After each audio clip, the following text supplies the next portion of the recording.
Para po sa ating opening song, yung po sa Diyos ang Luwalhati. Sa monitor na lang po tayo makisunod.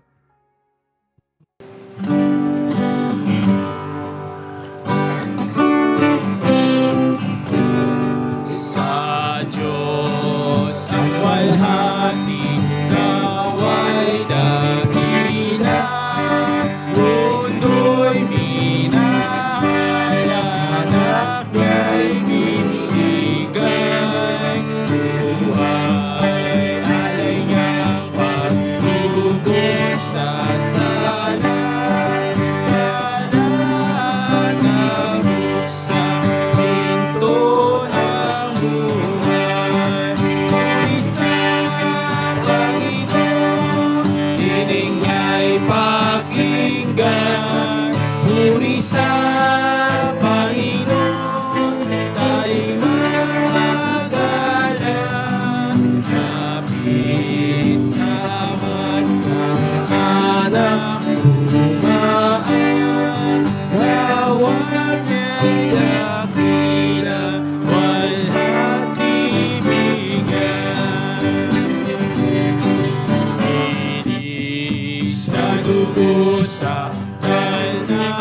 nakatusan, pangako ng Diyos sa bawat naligtas. Sa sampalatay, mapasalanan ay tatanggap kay Jesus ang patawad. Puri sa Panginoon, tinig ay pakinggan. Puri sa Panginoon, ay magalang. Kapit sa anak dumaan. Gawang niya'y dakila, walhati bigyan. Bawat turo niya sa ating dakila, galak natin kay Jesus ay dakila. Nag-isa-isa natin iba ating pagkamangha, siya'y makita. Puri sa Panginoon, bigay pakinggan. Puri sa Panginoon, ay magalang.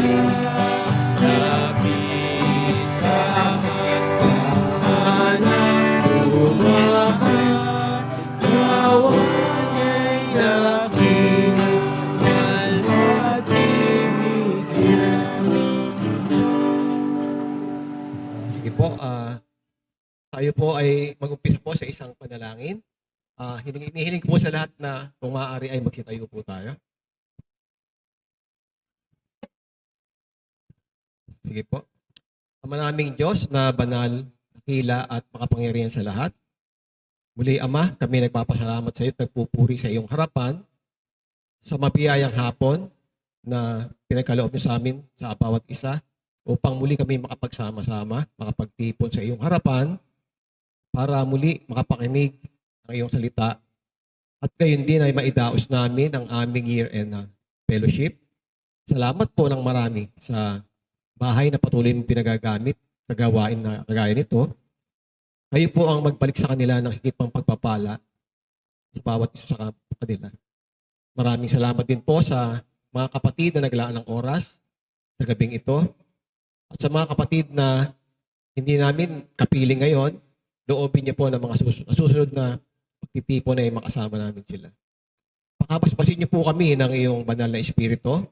Pangunahan niyo po kami, lalo tigit ang iyong anak na itatayo sa aming harapan na iyong gagamitin upang maghayag ng iyong mga salita.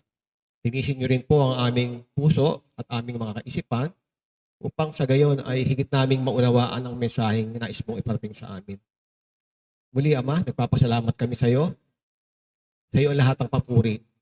At ito ay ang sinasamo naming patuloy sa pangalan lamang na ibugtong anak si Kristo Jesus. Amen. Sige po, ngayon po, hinihiling ko po sa mga kabataan na magkakaroon po sila ng special number sa kanilang awiting bilang. Okay, game.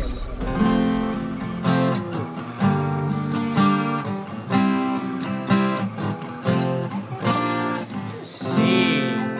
Welcome to the family. Where God has welcomed to share our life with us. As we grow in love, may we always be with you.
That we might be a true family. Come to the family, where God that you have come to share your life with us.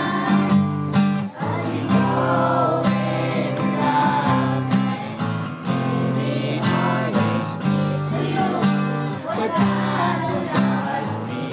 A family always stand, will be strong and to lean on. Will be strong and to lean on. Will be strong and to lean on.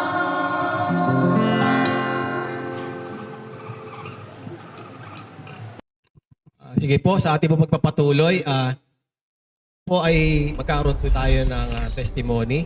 Hilingin po natin kay Sis Pia na pangunahan tayo. Siya po ang mauna. Sis Pia?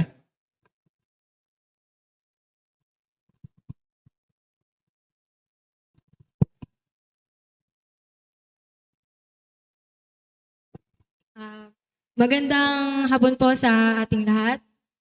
Ako po, bago po ako mag-umpisa, papakilala ko po muna yung sarili ko. Ako po si Sophia po. And sa akin po, nakilala ko po si God. Noong 12 years old pa lang po ako, na-introduce na po si God sa amin, sa pamilya po namin, bilang anak po ng Diyos.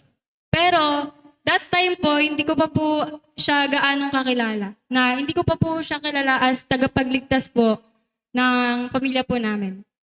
Dahil po, di ko pa po alam kung ano po yung kwento po ni Jesus. Di ko pa po alam kung paano tayo niya ililigtas, kung paano maliligtas yung mga nanampalataya sa Kanya, at kung ano po yung mangyayari sa mga hindi naman po sumasampalataya sa Kanya.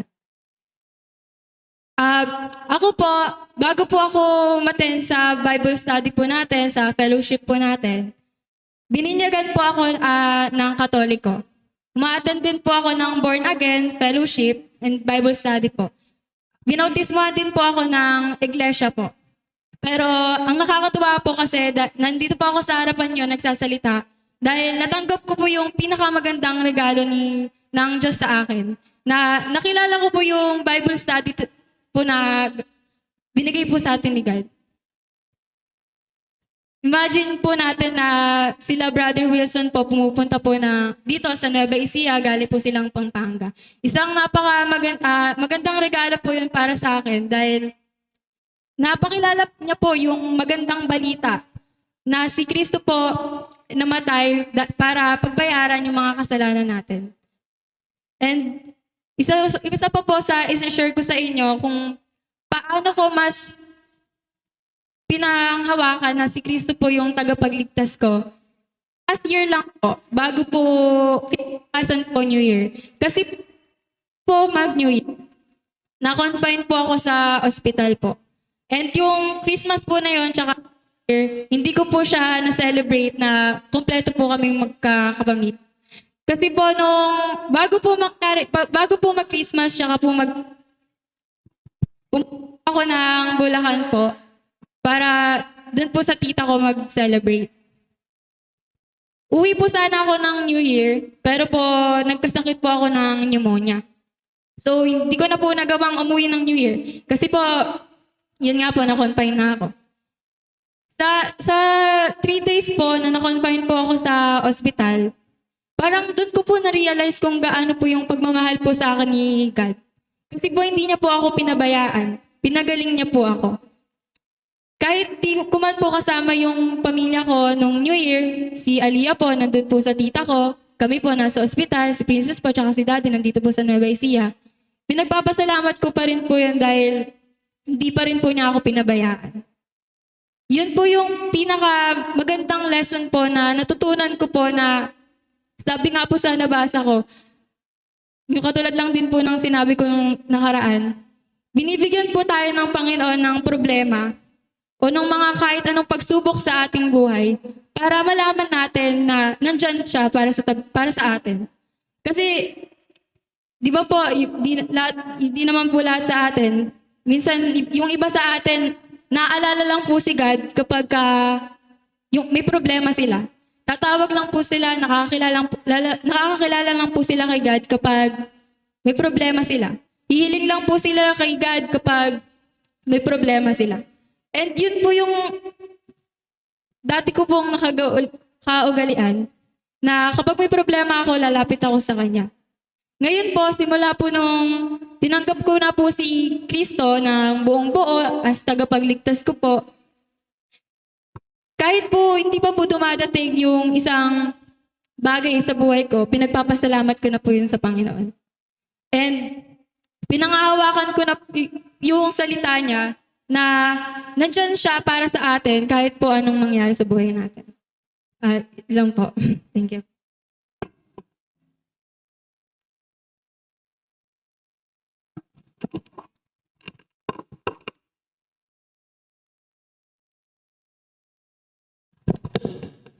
Po, susunod po magbibigay ng kanyang testimony po. Tawagin po natin si Isabel.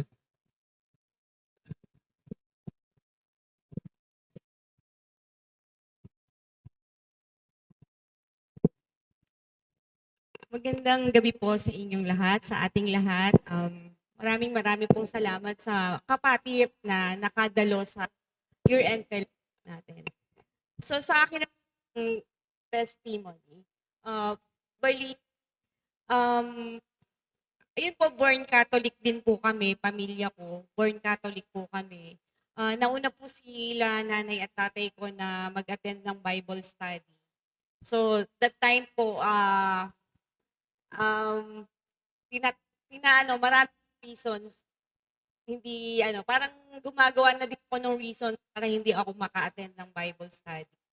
Pero dahil sa mga prayer na Brother Wilson, nila Mother Lota, parang one time, nasabihan din ako ng Mother na mag-attend ako dahil request na daw ako ni Brother Wilson. So, nag-attend naman po ako. So, ganun pala yun, yung parang yung pananampalataya natin, nag-uumpisa talaga yan sa pakikinig ng mga salita ng Diyos. Kung tayo, kwento-kwentuhan lang na ganito, parang minsan hindi na nagsisink in sa atin yung mga salita ng Diyos na dapat isinasabuhay natin. So, sa pag-attend ko ng Bible study, doon ko mas nakilala ang Panginoon. Dati naman, alam ko naman may Panginoon. si Papa God, may si Lord Jesus. Alam ko naman yun dati. Pero ganun lang yung pagkakakilala ko sa kanila na sila yung lumikha ng langit at lupa, na pagka may kailangan tayo, sila din yung makakatulong sa atin. Ganun lang kasimple yung pagkakakilala ko dati sa kanila. Ngayon, nung nag-attend ako ng Bible study, nakilala ko si Jesus, tinanggap ko siya. Actually, nagpa-baptize na din po ako 2024. 2024 nagpa-baptize na po ako. Isang malaking decision po para sa akin yung nagpa-baptize ako. 24, mother. Isang malaking decision nung ginawa ko na pagpapabaptize. Kasi parang, nung sa Catholic kasi, di ba, parang may 10 utos ng Diyos, parang yun yung sinusunod lang natin dati. Ganun lang. Pero nung nagpabaptize ako, parang nagkaroon ako na, kasi sa pag-aaral na natutunan ko yung magandang balita. Ang magandang balita, yung Kristo pinamatay dahil sa ating mga kasalanan, yung mga sumampalataya sa Kanya, di po ba? Yun yung mga parang pinangahawakan ko dati na dapat dati sa 10 utos ng Diyos lang ako nakatuon eh. Hindi pala ganun. Kailangan nating manipula at sumampalataya sa magandang balita para sa ating kaligtasan. Yun yung totoo, hindi yung paggawa natin ng mabuti. Akala natin pag gumagawa tayo ng mabuti, naging generous tayo sa kapwa natin, masisave na tayo. Hindi po ganon. Ang una po dapat nating gawin ay sumampalataya at wala sa Panginoon. At doon po, yung bunga naman po ng ating pananampalataya at totoong pagtanggap sa Panginoon, yun po yung paggawa natin ng mabuti. Kasi yun na po yung maiisip natin eh. Yung parang mas naiisip na natin ngayon yung ayaw nating makasakit, kung makagawa man tayo ng, sa tingin natin na medyo nasaktan natin ng feelings ng kapwa natin, parang nagigilty na tayo eh. Ganun tayo ngayon eh. Yun yung epekto ng pagtanggap natin sa Panginoon. So, sana yung mga taga Nueva Ecija, yung mga kapitbahay ko, tuloy-tuloy lang tayo na makinig at mag-aral at para makilala natin ang Panginoon at lalong tumibay ang relasyon natin sa Kanya. Kasi yun ang pinaka-importante sa lahat. Hindi natin dapat yung mga mundo, like yung mga bagay na nandyan lang yun. Nandyan lang yun eh. Parang mas inuuna pa natin yun eh. Kasi feeling natin yun ang nagpapasaya sa atin. Pero hindi. Ang dapat nating unahin, yung pagpapatibay ng relasyon natin kay Jesus. Yun ang pinaka-importante sa lahat. Yung mga pera na yan, ano yan eh, si Jesus na ang bahala mag-provide sa atin yan eh. Hindi tayo kailangan mag-focus sa mga bagay na ganun. Ang unahin muna natin, yung relasyon natin sa Panginoon. At ang lahat ay ibibigay niya talaga sa atin lahat ng mga pangangailangan natin. Hindi ang gusto natin, kundi ang lahat ng mga pangangailangan natin. Yun naman sa mga nagdaang panahon na talagang nakilala ko na siya, ramdam ko yun. Na lahat naman pinoprovide talaga ng Panginoon. Lahat naman talaga. May mga gusto lang talaga tayo na akala natin ay makakabuti sa atin kaya hindi talaga binibigay yun sa atin. So lagi nating iisipin, hindi yung gusto natin ang masusunod, kundi kung ano ang gusto ng Panginoon na makakabuti sa atin. At parang magpapatibay sa relasyon natin sa Panginoon. So, yun lang po. Sa nagdaang taon naman po, sobrang nagpapasalamat ako sa Panginoon. Talagang ramdam ko yung blessings niya sa amin. Hindi naman lagi kasi material lang ang blessings eh. Minsan yung malusog na pangangatawan. Ang tatay ko may nararamdaman siya na laging may masakit. Pero ramdam ko pa rin na ginaguide kami ng Panginoon na pinoprotektahan pa rin kami kasi ang tatay ko, nagdadalawang isip siya kung magpapa-opera pero nawawala ang sakit. So, ibig sabihin, hindi mo na. Parang ganon. So, yung mga bagay na ganon, ramdam ko yung mga biyaya na ibinibigay sa amin ng Panginoon, hindi material, kundi yung patuloy na kaming pinoprotektahan ng Panginoon. Yun lang po at maraming salamat.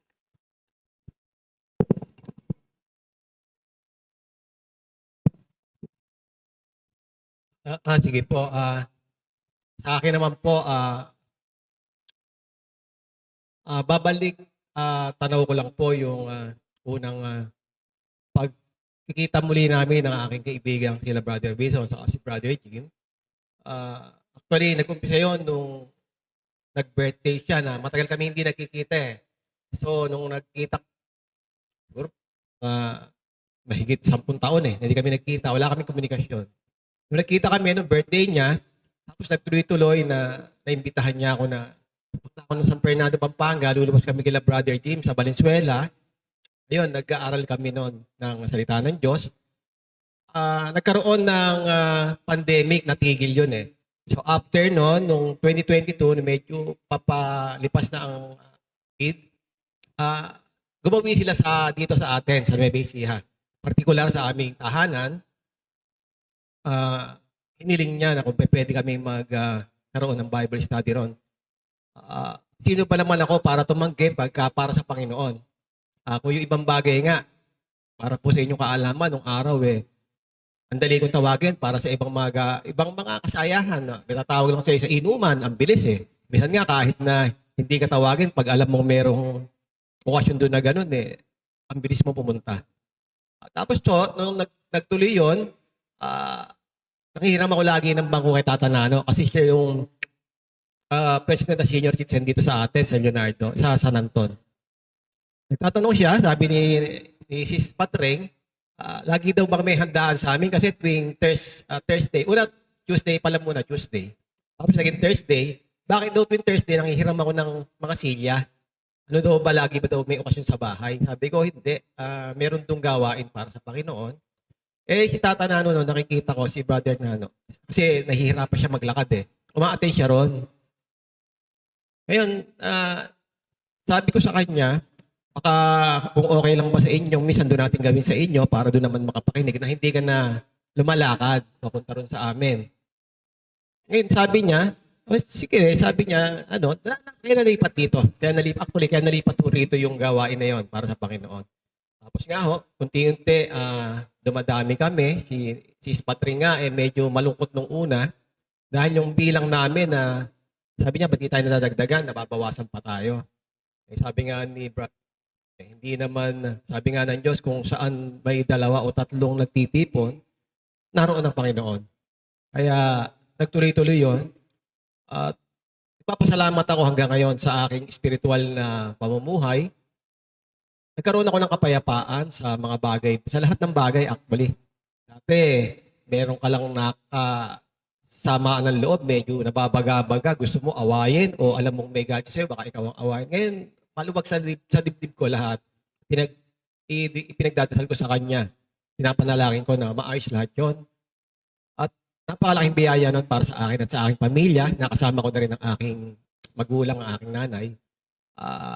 Sabi ko nga po sa inyo, yun lang po ang medyo malungkot po sa kalooban ko kasi ang aking mga pamangkin, ang aking mga anak, may mga siguro hindi pa panahon para at darating yun. Alam ko darating naman yung panahon para makasama ko sila rito.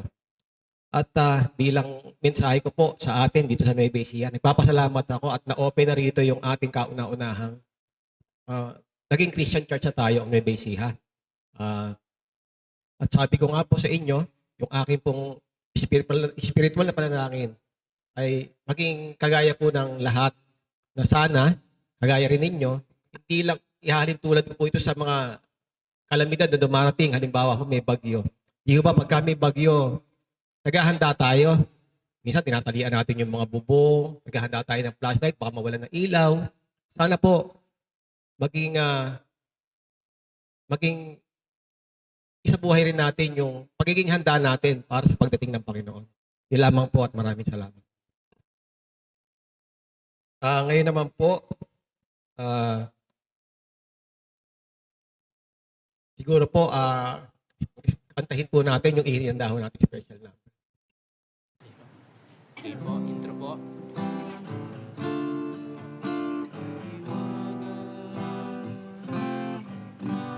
Si isang pinto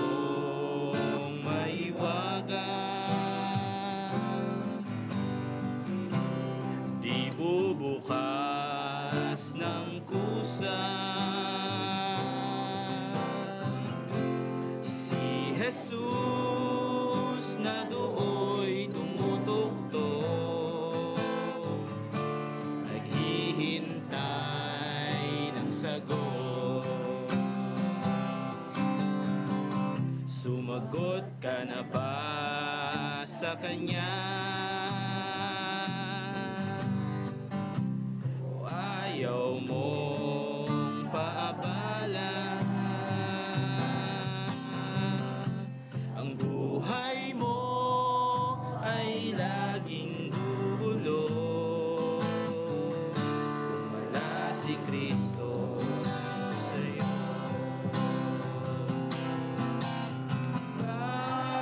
Pag-isipan kung anong ligaya ang iyong malasa doon sa kawalan. Puso mo'y buksan at si Kristo'y ang gayahan, kaligtasa'y tunay na makakamtan. Isang pintong maiwagan, ibubukas ng pusa. Si Jesus na dooy tumutuktok, naghihintay ng sagot. Sumagot ka na ba sa Kanya? O ayaw mo paabala? Ang buhay mo ay laging gugulo kung wala si Kristo sa'yo.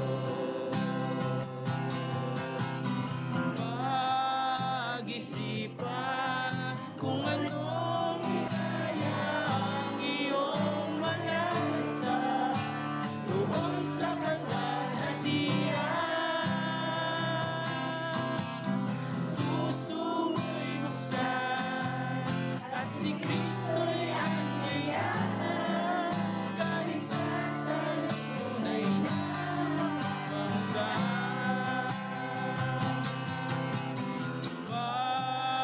Pag-isipan kung anong ligaya ang iyong malalasa doon sa kawalan.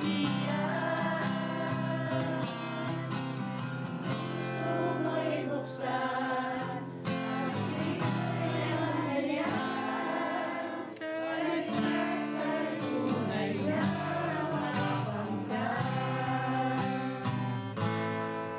Kaligtasan tunay na makakamtan. Kaligtasan tunay na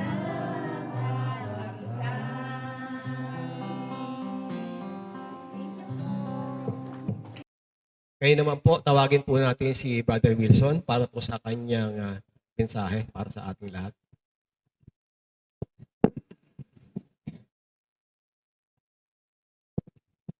Magandang gabi po sa ating lahat. Magandang gabi din naman. Wala sumagot po. Basta sumagot. Sige po, magandang gabi po at tunay po na ako rin po ay lubos na namamangha po sa kabutihan po ng Diyos sa atin. Lalo na po dito sa Nueva Ecija po, dito sa inyo pong barangay, sa inyong lugar. At kami rin po ay taus-puso na nagpapasalamat sa Harlego family po. At ganun din sa kay Brother Rap dahil siya rin po ang isa sa mga unang ginamit po ng Diyos para po maipalaganap po natin ang mensahe ng magandang balita. Ngayon pong gabi ay very short lang po yung message na gusto ko pong ibahagi Siguro mga 3 oras lang po. Ay, hindi po. Short lang po. At ang timpo na ating pong mensahe po ngayong gabi, maliwanag po, nandito po sa ating The Savior is Born. Isinilang ang tagapagligtas. At alam po natin kung kanino po nakasentro ang mensahe po na ito. Ito po ay tungkol sa kapanganakan po ng ating Panginoong Yesus. Hindi po natin pag-uusapan kung kailan ang kapanganakan po ng ating Panginoong Yesus. Bagamat ang kanya pong kapanganakan ay isa pong pinagtatalunan ng maraming mga grupo, mga religious group, mga sect, mga denominational, maraming mga preacher, teacher, Bible teacher na pinagtatalunan po ang kung kailan talaga ipinanganak ang ating Panginoong Yesus. Although sa mga nakararami po, maraming talagang naniniwala at ipinagdidiwang na ang kapanganakan po ng ating Panginoong Yesus ay nung nakaraan po na December 25. Ngayong gabi po ay hindi ko po ito tatalakayin sapagkat hindi po mahalaga para sa akin kung kailan pinanganak ang Panginoon. Ang mahalaga ay anong dahilan bakit po siya pinanganak. Sapagkat lahat po ng mga nagtatalo-talo tungkol sa araw ng kapanganakan ng ating Panginoong Yesus ay nagkakaisa naman po sila sa paniniwala kung ano yung dahilan ng kanyang kapanganakan. Kaya mas maganda na yun po ang ating tignan. At walang ibang pwedeng magsabi sa atin ng tunay na dahilan ng kanyang kapanganakan, kundi ang salita ng Diyos. Ang Biblia po. Naniniwala po ba tayong lahat na ang Biblia po ay salita ng Diyos? Sapagkat wala po tayong ibang paghuhugutan ng katotohanan tungkol po sa kadahilanan ng kapanganakan ng ating Panginoong Yesus, kundi ang salita ng Diyos. Kaya napakalaga po na ating pong tignan ang mga ilang katotohanan sa kadahilanan ng kanyang kapanganakan. Sabi nga, not the season is important. At mayroon pong naitala sa banal na kasulatan sa ating pong mga Biblia tungkol sa kanyang kapanganakan sa Lucas Kapitulo 2, talatang 10 at talatang 11. At mababasa po natin ang ilang katotohanan po tungkol sa kanyang mga salita. Ang sabi po siguro basahin ko po yung English at ganoon din yung Tagalog. Although hindi rin po ako masyadong maalam sa English, pero kung minsan po ang salita ng Diyos, minsan kahit na tayo po ay Tagalog, mas may konting malalim na naiintindihan natin yung mensahe niya.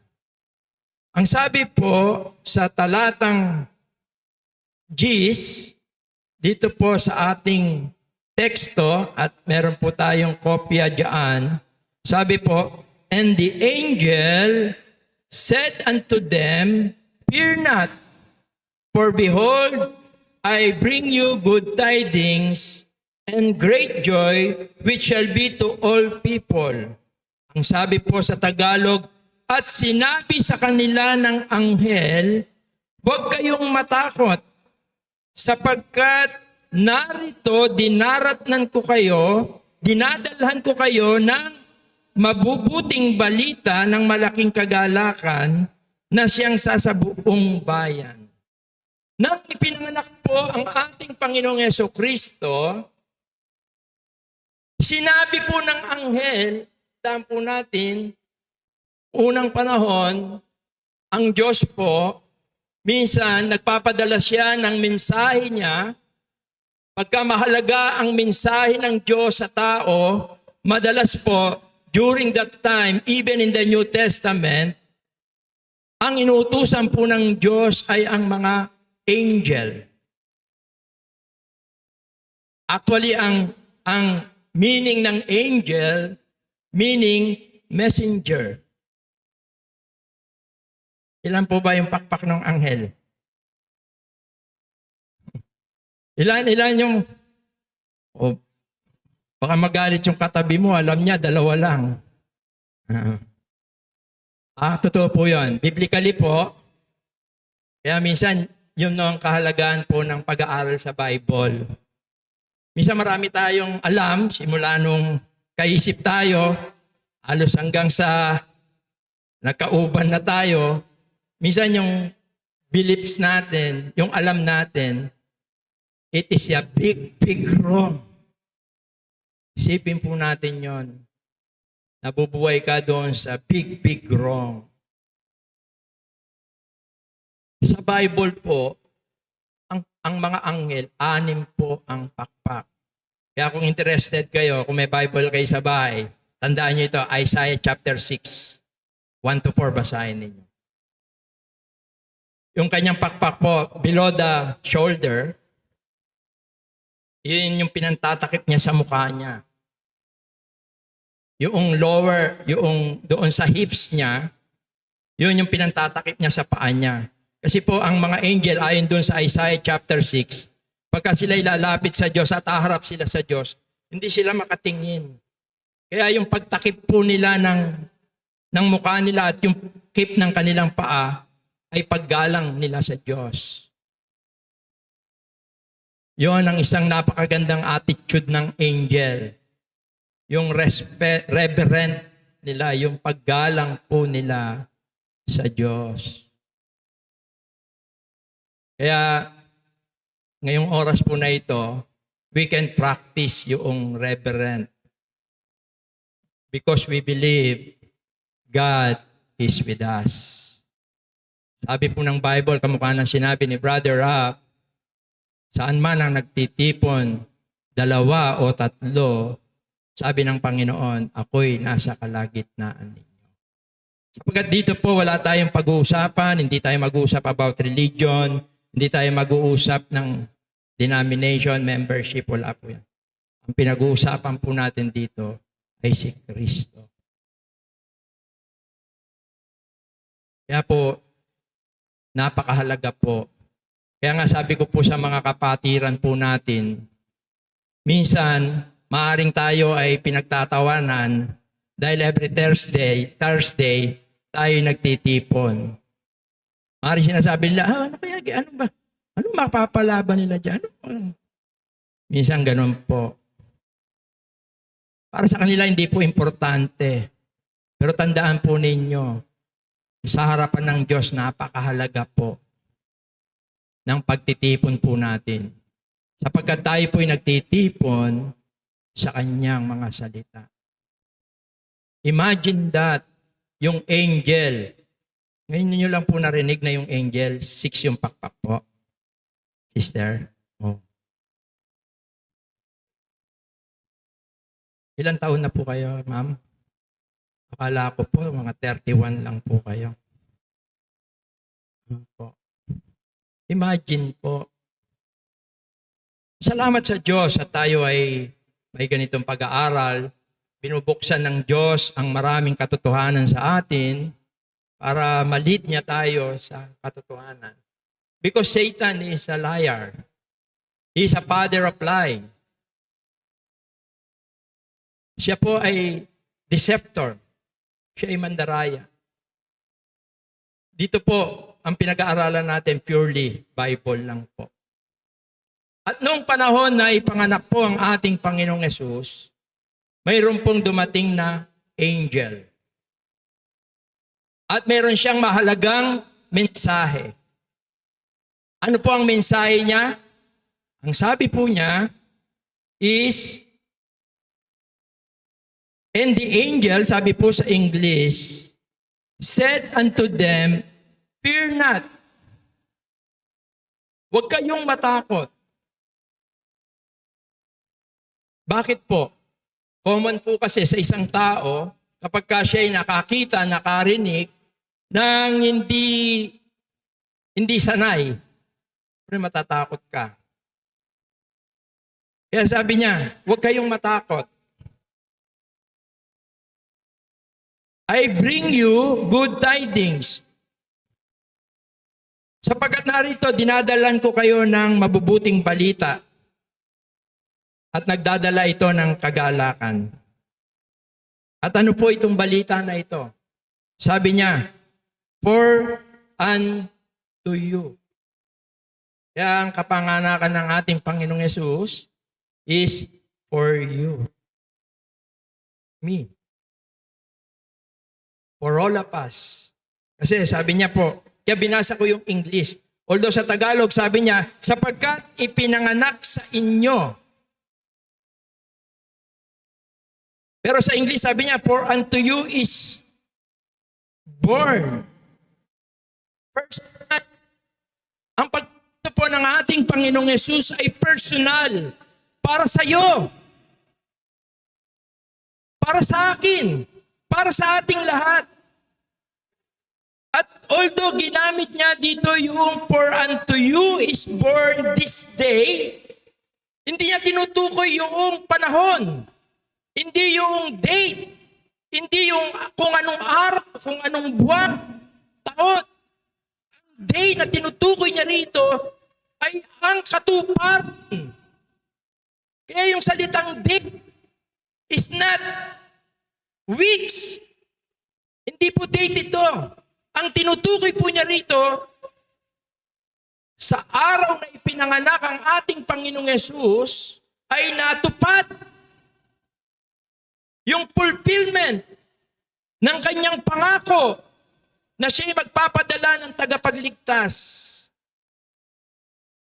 Yung kanyang plano, alam niyo po, bago pa magkasala ang tao, nagplano na ang Diyos kung paano siya maligtas. Ephesians chapter 1, ang sabi po ron, before the foundation of this world, bago pa inilikha ng Diyos ang mundong ito, pinili na niya ang magiging kanya.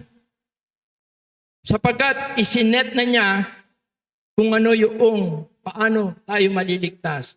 At kung titignan natin doon sa Ephesians chapter 1, tinutukoy doon lahat ng mga sumampalataya kay Jesus ay kasama sa mga pinili ng Diyos. Mga kapatid, napakahalaga na makita po natin ito. Na ang ating Panginoong Yesus ay isinilang para kanino po? Para sa ating lahat. Bilang ano po? Bilang tagapagligtas. Bakit po? Sapagkat ayon po sa Bible, this world desperately need the Savior. Ang mundong ito po ay lubang nangangailangan ng tagapagligtas. Hindi superhero. Hindi si Superman. Sino po ba yung alam niyo na superhero, tagapagligtas ng yung local version natin? Sino? Sige. Sino ang alam natin? Sino? Jesus, no? Yung local version natin. Sino? Darna. Parang sino pa po? Bukod kay Darna, sa mga lalaki. Captain Barbell. Di ba yung, parang sila yung mga, sino? Si Tanggol? Parang di, sino? Superman, no? Pero alam niyo po, mga katang-isip lang yan. Pero kung totoo man, Halimbawa, yung may mga nagnanakaw, bank, naliligtas nito mga napapanood natin, yung mga, basta nangangailangan ng tulong, isa lang ang hindi po nila kayang iligtas. Kung ano, ang hindi nila kayang iligtas. Hindi nila kayang iligtas tayo sa parusa po ng ating mga kasalanan. Sapagkat sinasabi po ng Bible na tayo pong lahat, sabi sa Roma 3:23,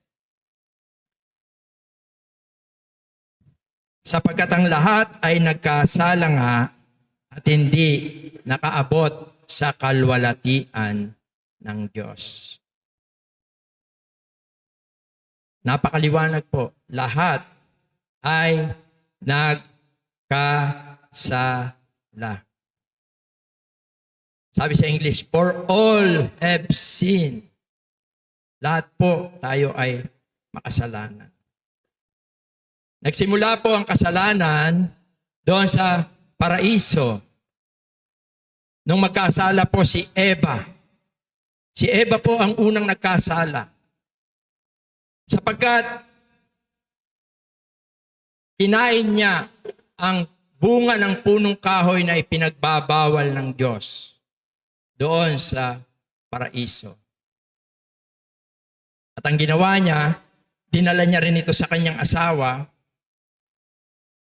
at ito'y ipinakain din po niya sa kanyang asawa. Kaya nung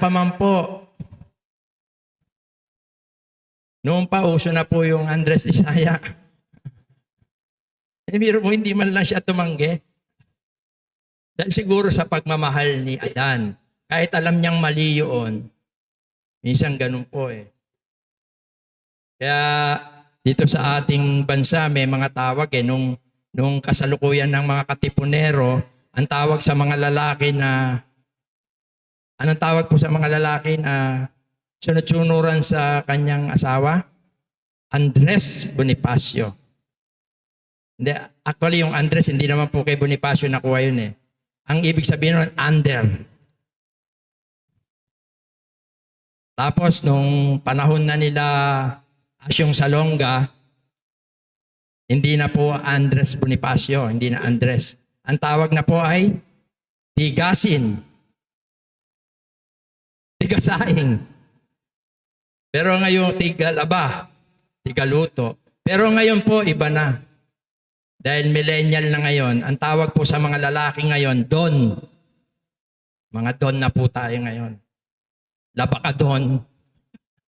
Bili ka Don. Walis ka Don. Parang hindi po nagbabago. Tunay po ng ang tao nung siya ay magkasala, alam niyo po ang ibinungan nito.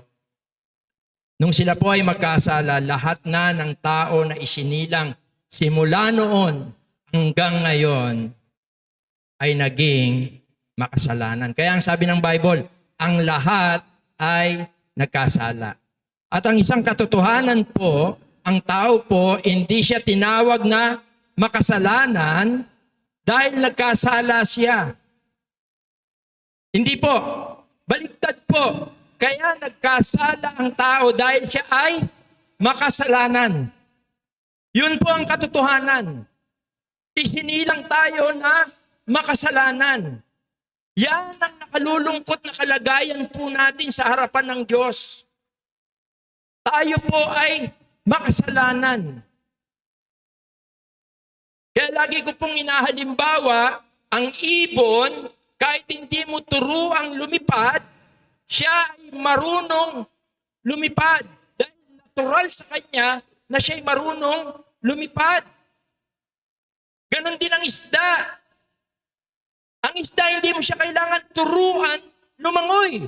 Sapagkat natural sa kanya na marunong siyang lumangoy. Ang tao, kahit turuan mo ng turuan ng mabuti, magkakasala at magkakasala pa rin siya. Sapagkat natural sa kanya ang pagiging makasalanan. Tayo pong lahat ay makasalanan. Ipinanganak po tayo na makasalanan. At ang napakabigat po, ang kabayaran ng kasalanan ay pagkahiwalay sa Diyos. Ang sabi sa Isaiah 59, kikita po natin, tayo po ay nahiwalay sa Diyos. Ang sabi po sa Isaiah 59:2, sabi po, pinapaghiwalay ng inyong mga kasamaan, kayo at ang inyong Diyos. At ang inyong mga kasalanan ay siyang nagpakubli ng kanyang mukha sa inyo upang siya'y wag ninyong makita. The biggest problem ay yung pong pagkahiwalay natin sa Diyos. Hindi po nilikha ng Diyos ang kalungkutan. Hindi po nilikha ng Diyos ang kabagabaan. Lahat po ng yan ay kabaligtaran. Subalit, bakit po nararanasan natin yan? Dahil wala po ang Diyos sa buhay po natin. Sabi ko nga, when God is absent in your life, trouble, loneliness is present. Kapag ka po ang Diyos ay wala sa ating buhay, ang meron tayo ay suliranin, kalungkutan, paghihirap. Subalit, pag ang Diyos po ay nasa atin, ang kapayapaan, when God is present, peace and joy is present. At yan ang nakakalungkot na kalagayan po natin, yung ating pagkahiwalay sa Diyos. Alam niyo ba kung ano ang meaning ng biblical meaning ng word na separation? Pagkahiwalay? Alam niyo ba kung ano yung spiritual meaning nito? Sa Roma chapter 3 o verse 23.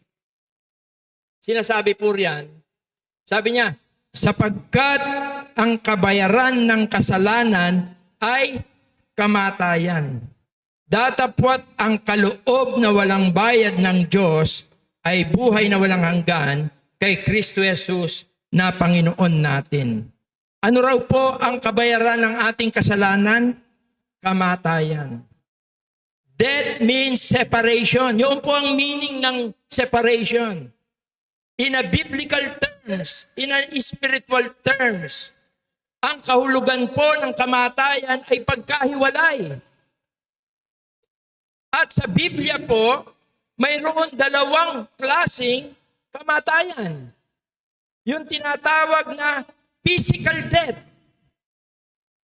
Ito po yung pagkahiwalay ng iyong kaluluwa, katawang lupa. Naniniwala po ba kayo na ang katawang ito ay tirahan lang ng talagang ikaw?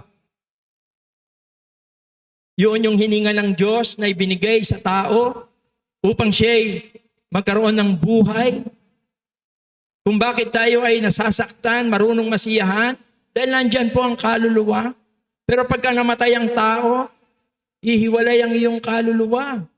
Kaya pagka makikipaglamay ka, yung nakikita mo ron ay katawan na lang. Kaya kahit na anong gawin mo ron, kahit na anong sabihin mo ron, kahit na mag-iiyak ka roon, kahit na sabihin mong mahal na mahal kita, kahit yakapin mo siya, wala na siyang mararamdaman sapagkat wala na ang kanyang kaluluwa. Sapagkat ang kamatayan na kabayaran ng ating kasalanan ay ang pagkaiwalay. At mayroon pong ikalawang kamatayan. Ayon po sa Revelation o Pahayag, Kapitulo 20. Ang sabi po, hanggang 15, at ang kamatayan at ang Hades ay ibinulid sa dagat-dagatang apoy. Ito ang ikalawang kamatayan. Sa makatwid ay ang dagat-dagatang apoy. At kung ang sino man ay hindi nasumpungan nakasulat sa aklat ng buhay, ay ibinulid sa dagat-dagatang apoy. Ano raw po yung ikalawang kamatayan? Ito po ang pagkahiwalay ng iyong kaluluwa sa Diyos. Ang dagat-dagatang apoy, sa katunayan ito'y ginawa ng Diyos hindi para sa tao.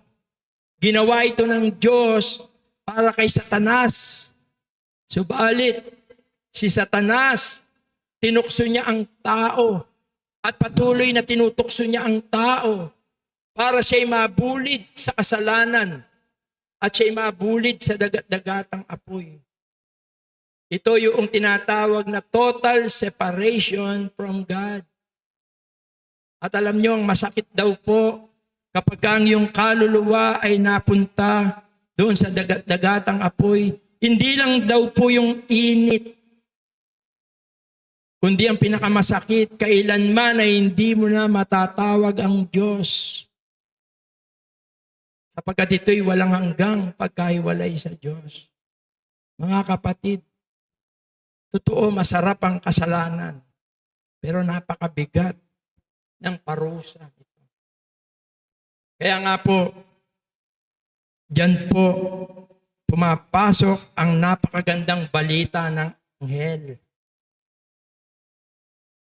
Sabi niya, akong dalang magandang balita sa inyo. Isinilang sa inyo ang katuparan ng pangako, ang tagapagligtas, si Jesucristo na Panginoon natin. Mga kapatid, yan ang dahilan bakit ang Diyos ay dumalaw dito sa mundo. Sa Panginoong Yesus. Upang sa pamamagitan ng kanyang kamatayan at ng kanyang muling pagkabuhay, ang mensahe ng magandang balita, ang bawat isa po na sumampalataya sa atin ay hindi na mapapahamak. Yan po yung sinasabi dito po sa John 3:16. Sabi po sa John 3:16, sapagkat gayon na lamang ang pag-ibig ng Diyos sa sanlibutan. Ang sanlibutan po rito, hindi ito. Ang tinutukoy po rito, lahat po tayo. Kaya po ang pinakamasarap na regalo, walang iba kundi si Jesus. Because it is given to us because of love. Sabi, gayon na lamang ang pag-ibig ng Diyos sa sanlibutan. Ibinigay niya ang kanyang bugtong na anak. Ano pong ibig sabihin niyang ibinigay niya? Isinakripisyo niya. Naghirap ang Panginoon. Ipinanganak ang Panginoong Yesus para maghirap. Para mamatay doon sa krus. At para muling mabuhay. Upang bigyan niya po tayo ng kaligtasan. Napakaliwanag po. Sabi rito, ibinigay niya ang kanyang bugtong na anak upang ang sino man, kasama po kayo ron, kasama po ako ron, ang sino mang sumampalataya ay huwag mapahamak. Ibig sabihin, hindi ka na mahuhulog sa impyerno. Hindi ka na mahuhulog doon sa dagatang apoy. Kundi, sabi niya, magkakaroon ka ng buhay na walang hanggan. Hindi ikaw ang gagawa para ikaw ay maligtas. At lalong walang ibang gagawa nito para ikaw ay maligtas. Tanging ang Panginoong Yesus lang po ang siyang makapagliligtas po sa atin. Ang kailangan lang tayo po ay sumampalataya. Pero kung minsan ang salita pong ito, dahil sa dumadami na tinatawag na global religious world, nagiging reliyoso ang mga tao. Kaya dumadami ang mga denominasyon. Maraming mga tao, ang sinasabi nila sila'y sumasampalataya sa Panginoon. Kung magtatanong po ba ako rito, sino po yung mga sumasampalataya sa atin sa Panginoon na siya'y namatay at muling nabuhay upang tayo iligtas? Marami pong nagtaas ng kamay. Pero alam niyo po, paano niyo malaman? Kasi sa Bible po merong tunay na pananampalataya at meron tinatawag na historical faith. Historical faith, alam nila si Jesus. Kaya nga meron po tayong mahal na araw. Pag Pasko, pinanganak. Pag mahal araw, namatay. Pag yung linggo ng pagkabuhay, nabuhay uli. Alam lang, marami po yon. Worldly, globally. Gusto niyo bang matest kung totoo yung pananampalataya po ninyo? Matetest po natin yan. In one question and sincere answer. Tanong niyo po ito sa sarili niyo. Kung sakali ba na ikaw ay pumanaw ngayong oras na ito, alam mo na kung saan ka pupunta? Ikaw ang sumagot. Kung sakali ba na ikaw ay pumanaw ngayong oras na ito, alam mo na ba kung saan ka pupunta? If yes, your faith is genuine. Kasi sabi niya, ang sino mang sumampalataya ay hindi na mapapahamak. Nang marinig ko po ang mensahe ng magandang balita na si Kristo ay namatay at muling nabuhay para iligtas ako sa aking mga kasalanan. At nung ako'y sumampalataya sa Kanya taong 1984, simula noon hanggang ngayon, alam ko po kung saan ako pupunta pagpanaw ko dito sa lupa. Sapagkat ako'y naniwala na ako'y iniligtas niya. Subalit kung ang sagot mo ay hindi mo alam, hindi ka sigurado, baka hindi ka pa po, nakakalungkot po na malaman mo na hindi ka patunay na sumampalataya. Pero ang maganda, hindi pa po huli. Because ikaw ngayon ay mayroong pang panahon to decide, to accept Jesus Christ as your Lord and Savior. Yun ang maganda. Kasi pagka namatay ka na, sabi ng Bible, itinakda sa tao ang mamatay na minsan at pagkatapos nito ay ang kahatulan mo. Huli na ang lahat. Kaya abang kaya pa po nating magpasya po tayo. Ang buhay, kamatayan at muling pagkabuhay ni Jesus ang siyang daan ng kaligtasan. Yan ang dahilan po bakit namatay ang ating Panginoon.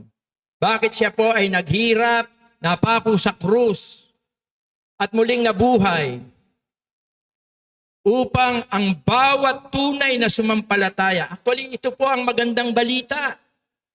Bagamat tayo makasalanan, mahuhulog sa impyerno, meron na ngayon daan patungo sa langit. At ang daan po na ito ay si Kristo. Sabi ni Kristo, ako ang daan, katotohanan at ang buhay.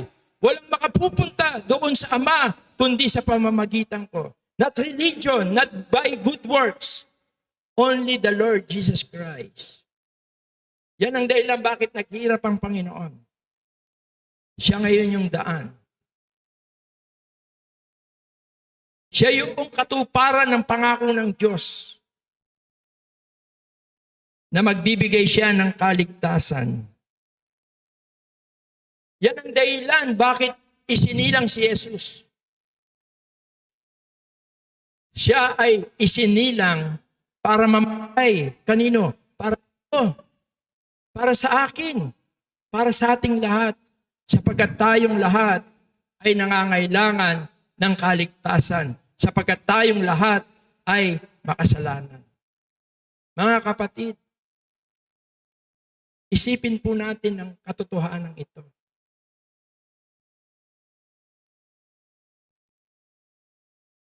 At doon po sa mga nung sa kanyang sarili at ng Hanes na hindi ko alam, ang tanong ko po,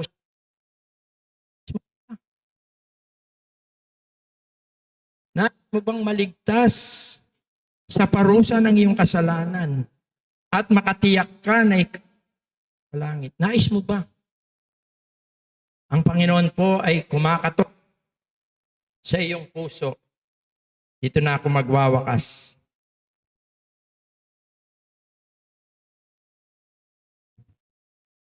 Sabi po kasi doon sa Revelation chapter 3 verse 20, narito ako'y nakatayo sa pintuan at kumakatok. Kung ang sino may duminig ng aking tinig at magbukas ng pinto, ako'y papasok sa kanya at hahapong kasalo niya at siya'y kasalo ko. Sa palagay niyo po, sino yung sinasabi rito na nakatayo na kumakatok? Sino po? Si Jesus. Si Jesus po. He is patiently waiting. Siya po ay matyaga. Yung salitang I stand, sa English po kasi sabi niya, I stand at the door and knock. Napakatyaga po niya. Ilang katotohanan po ang gusto kong tignan natin sa salita ng Diyos po na ito. Una, ang Panginoon ay malapit sa lahat ng tao. The problem is, He is in the outside ng buhay ng tao. Kasi ano po yung pinto na kinakatok niya sa palagay ninyo? Ha? Puso natin. Kumakatok siya. He is patiently waiting. Matyaga siyang kumakatok. Naghihintay.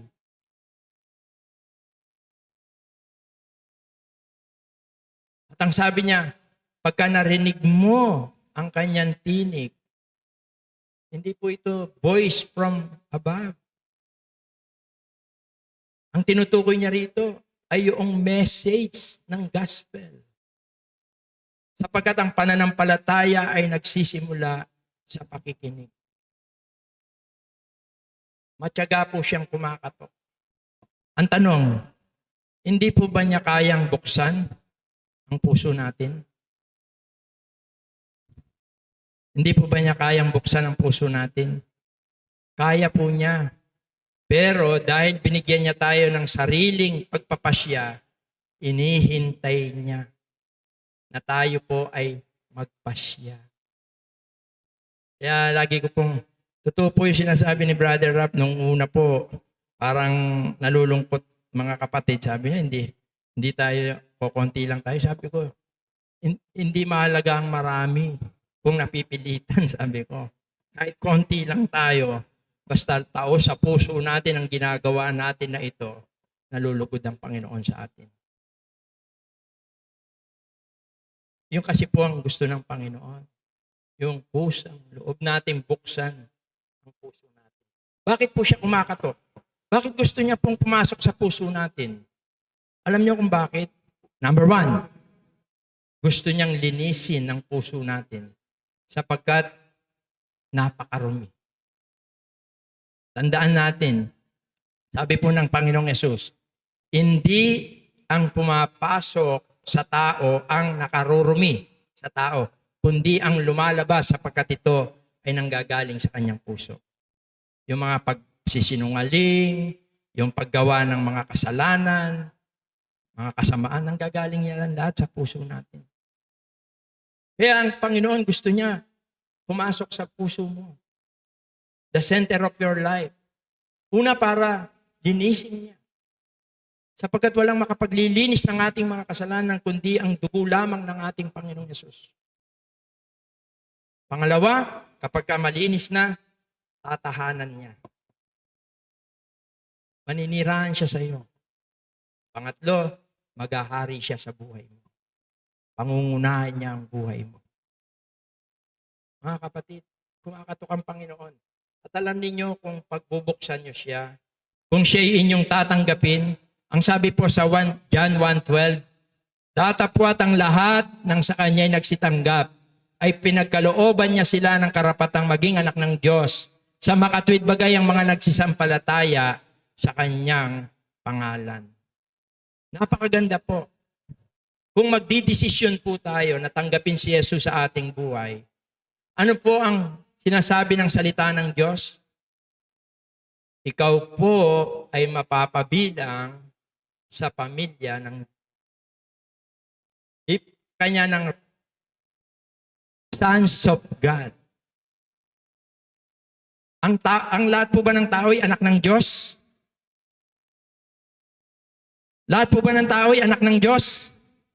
Hindi po. Nung una, akala ko lahat ng tao anak ng Diyos eh. Mali po pala. Ang lahat ng tao ay nilalang ng Diyos.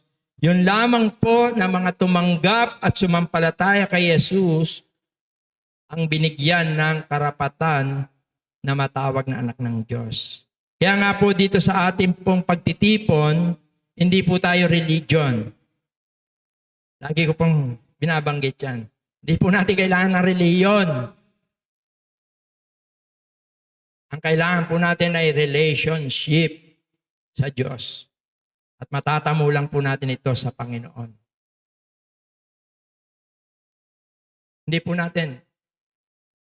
Kaya nga lagi kong tinatanong, ano po ang maraming kasalanan? Nung unang panahon o yung panahon po natin? Ha? Anong maraming kasalanan? Yung unang panahon o yung panahon natin? Panahon po natin ngayon, no? Pero anong maraming reliyon? Nung unang panahon o yung panahon natin? Panahon natin. Ibig sabihin, hindi kayang solusyonan ng reliyon ang kasalanan. Subalit, sa bawat tunay na sumasampalataya sa Panginoong Yesus, sabi nga, ang sino mang na kay Kristo, siya ay bagong nilalang. Nararanasan po niya ang bagong buhay. Buhay na nasa Diyos, buhay na maka-Diyos, buhay na patungo sa Diyos. At yun po'y matatamo lang natin sa Panginoong Yesus. Pag ang Panginoong Diyos ay kasama mo sa buhay mo, kahit punong-puno ka ng suliranin, punong-puno ka ng karamdaman, wala ka ng maraming bagay, yung gagarantyahin ko sa iyo, may kapayapaan ka, may kagalakan ka. At higit sa lahat, may katiyakan ka na anumang mangyari sa buhay mo, alam mo doon ka pupunta. Mga kapatid, ipinanganak si Jesus. Noong una, nung hindi pa po buo ang Bible, ang Diyos ang inuutusan niya na magdala ng mensahe tungkol sa magandang balita, mga anghel.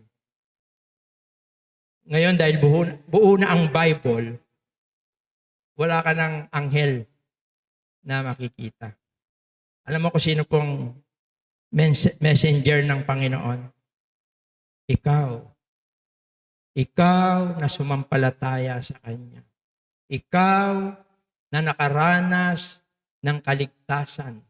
Ikaw na nakaranas ng kapangyarihan ng Diyos sa iyong buhay, kung paano Kanya binago, kung paano ka binigyan ng kaligtasan. Ikaw ang inuutusan ng Diyos na messenger to share the good news of salvation.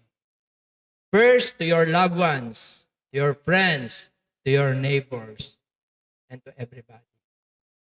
At yan po ang nagtulak sa amin from Pampanga para kami po'y gumawi rito. We believe na kami po ay dinala ng Diyos sa lugar na ito upang ibalita po sa inyo na may ipinanganak na tagapagligtas. At yun po'y walang iba kundi ang ating Panginoong Yesus na napako dun sa krus at muling namatay at muling nabuhay para bigyan tayo po ng kaligtasan.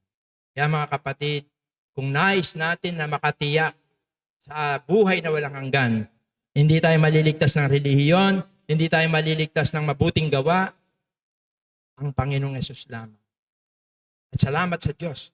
Kaya yung pinaka-team natin, the Savior is born. Let us pray po.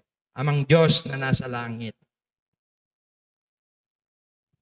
Hindi po maipaliwanag ng aming mga kaisipan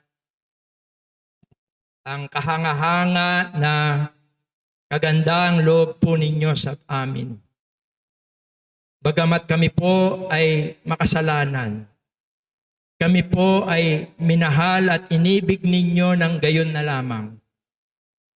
Sapagkat isinakripisyo po ninyo, ipinadala po ninyo dito sa lupa ang inyong bugtong na anak na si Jesus. Ipinanganak sa pasabsaban, ipinanganak ng birhen upang sa pamamagitan ng kanyang kapanganakan, siya po ay mamatay doon sa krus para kami po itubusin sa kaparusahan ng aming mga kasalanan. At ito'y matatamo lamang po namin sa pamamagitan ng pananampalataya. Nawa po sa kapangyarihan ng iyong Espiritu Santo, kumilos po kayo sa aming kalagitnaan. Ipuin mo ang bawat isa. Nang makita niya po ang kanyang kalunos-lunos na kalagayan sa inyong harapan, na siya isang makasalanan na patungo sa walang hanggang kaparusahan. At hindi po niya kayang iligtas ang kanyang sarili. At walang sino man na makapagliligtas sa kanya. Subalit sa iyong kagandahang loob, ibinigay mo ang iyong buktong na anak na si Jesus upang sa pamamagitan ng pananampalataya po sa Kanya, magkaroon kami ng katiyakan sa kaligtasan at buhay na walang hanggan. Pagpalain mo, Diyos, ang iyong mga salita.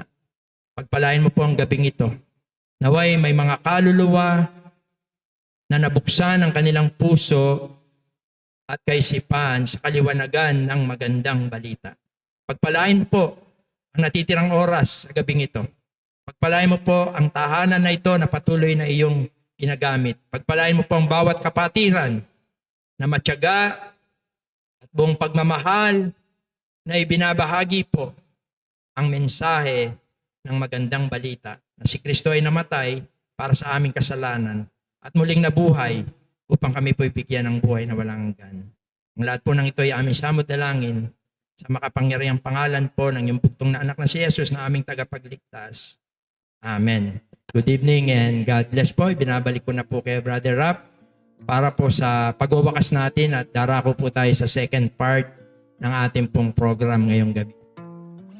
Sige po, para po sa ating pagwawakas, magbigay puri po tayo ng isang awitin sa ating Panginoon. Awitin po natin yung ang kantang doon sa krus.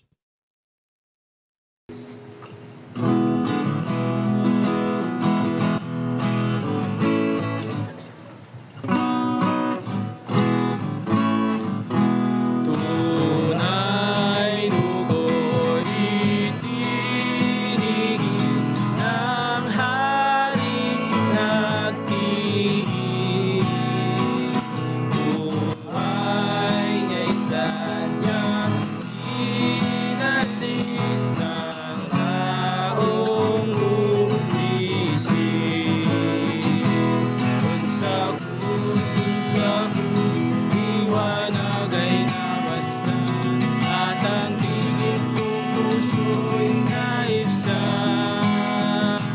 Doon ko natanggap aking katubusan, masaya ako kailanman. Dahil ba sa aking sala, siya'y nahirapan. Sa awang walang kapantay, pag-ibig may tunay. Dun sa krus, liwanag ay namasdan at ang dilig kong puso'y naibsan.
Brother Jan ang ating closing prayer.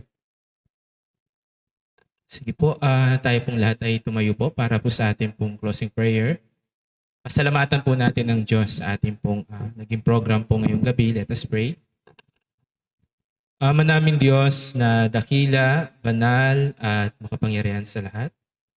Ama, kami po ay nagpupuri, nagpapasalamat po sa mabiyayang gabi po na ibinigay niyo po sa amin para po sa amin pong evangelism fellowship, na kung saan amin pong nakita ang inyo pong pagmamahal po sa amin. Dahil ibinigay niyo po ang pinakamagandang regalo po sa tao. Walang iba kundi ang inyo pong bugtong na anak. Dahil tunay, nakita po namin na ang kabayaran ng aming pong kasalanan ay kamatayan. At dahil mahal niyo po kami, ayaw niyo po na kami po'y mapunta sa walang hanggang parusa ng aming pong kasalanan, ang impyerno. Kaya inyo pong ibinigay ang inyo pong bugtong na anak upang mamatay para po sa amin doon sa krus ng Kalbaryo.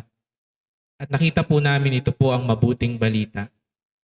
Kaya nawa sa gabi po na ito, sa mga inimbitahan ng aming pong mga kapatid, sa kanila pong mga kapamilya, sa kanila pong mga kaibigan, nawa sa amin pong mga bisita, nakita po namin ang pagmamahal ng aming pong mga kaibigan, nakita po namin ang pagmamahal ng aming pong mga pamilya, na nais po nila na marinig po namin ang mabuting balita ng kaligtasan. Na siya naman pong pagmamahal niyo po sa amin. Nawa ang pag-ibig po ninyo sa amin ang patuloy po na kumatok sa mga puso po namin. Walang iba kundi ang aming pong Panginoong Hesus. At nawa buksan din po namin at tanggapin po siya bilang aming pong Panginoon at sariling pong tagapagligtas. Salamat po sa gabi po na ito, sa lahat po ng dumako sa lugar po na ito, sa inyo pong mga kapatid na nag-anyaya, at ganoon din po sa inyo pong anak na ginamit. Salamat po. Patuloy, dalangin po namin na pagpalain niyo po ang bawat isa po sa amin. At salamat din po sa inyo, Ama, sa inyo pong dakilang pag-ibig po. Patuloy, sa inyo rin po namin pinagkakatiwala ang natitira pa pong programa po namin sa gabi po na ito. Sa pagkain po na amin pong tatanggapin, i-bless niyo po ito, patuloy po makapagbigay kalakasan po, pisikal sa bawat isa po sa amin. At sa mga munting regalo po na ipapahamahagi po namin sa mga pamilya po na dumako po sa lugar po na ito, patuloy po sa inyo po namin ito pinapasalamatan. At ang lahat po ng ito ay amin pong muli dinadalangin sa matamis na pangalan lang po na pong bugtong na anak na si Kristo Jesus. Amen.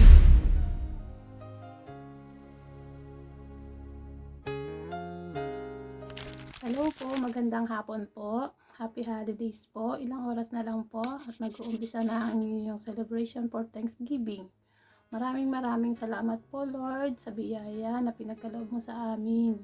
Sa kalakasan, sa kabutihan. Maraming salamat po Lord. Patawarin mo po kami sa aming mga kasalanan.